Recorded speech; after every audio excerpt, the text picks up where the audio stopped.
What about the person that says, then, is it grace or is it performance? Well, to come into the kingdom, it's grace. And here's a great text, Ephesians 2:8-9.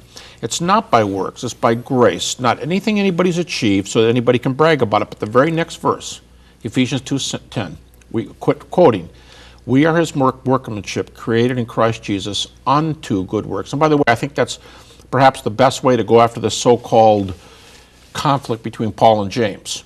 You're saved by grace, you're saved unto good works. And that's why I said what we do with Christ after salvation determines the capacity which we will join heaven. Jesus says for us to lay up treasures for ourselves. Lay up treasures in heaven where moth and rust don't corrupt, or thieves don't break in and steal, for where your treasures there will your heart be also.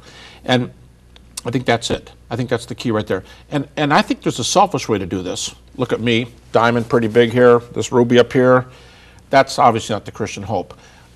I think rewards in heaven have to do with capacities for service, for enjoyment, for celebrating, for sharing.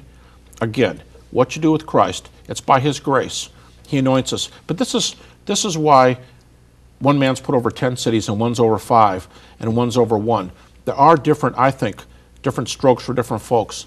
But if we were more committed, I mean, you see things in the long run. Here's a thought, another one.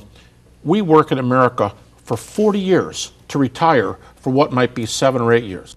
Well, in Christianity, if what you do with Christ after salvation determines what you do for eternity, what have we sent ahead for eternity?